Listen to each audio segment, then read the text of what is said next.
Kęstutis ir Vilma Daukantai savo ūkį Radailiuose įkūrė 2014 metais. Šiuo metu šeima ūkininkauja beveik 400 hektarų plote. Tiesa, ūkio veiklą pradėjo vystyti vos nuo 15 hektarų.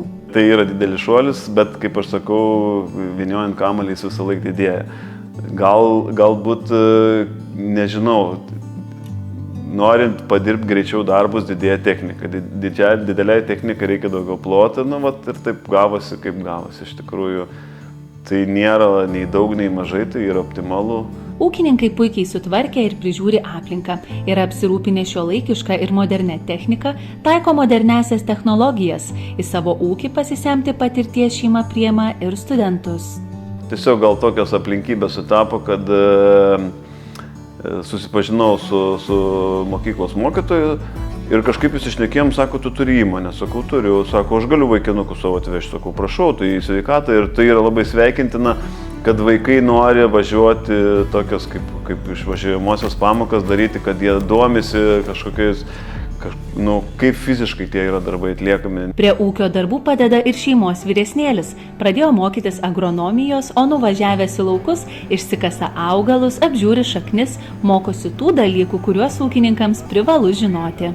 Vyresnysis sūnus tai labai yra įsitraukęs, turėjo tokių labai didelių užmojų ir tebeturi. Ir, tebeturi, jo, kažkaip tai nereikia sakyti, kad kelkis, eik, darbuokis savarankiškai, jisai viską, jam tinka. Kol kas tinka, patinka, kaip toliau bus neaišku.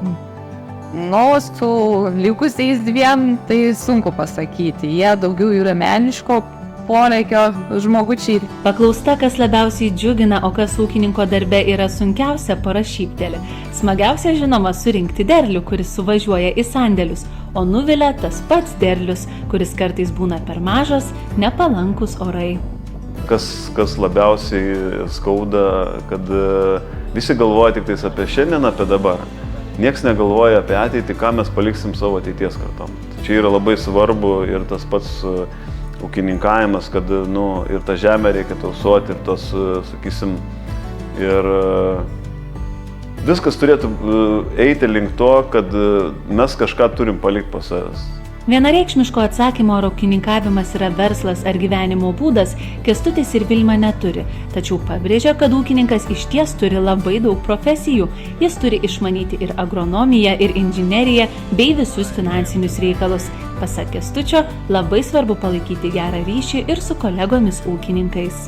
Mes nesam konkurentai, mes esam partneriai, mes esam visi lygiaverčiai partneriai ir galbūt reikėtų vadovautis tokią logiką, kad su giminė gali nesugyventi, o su kaimynu privalai. Tai palinkėčiau draugystės ūkininkam labiau ir gerų derlių.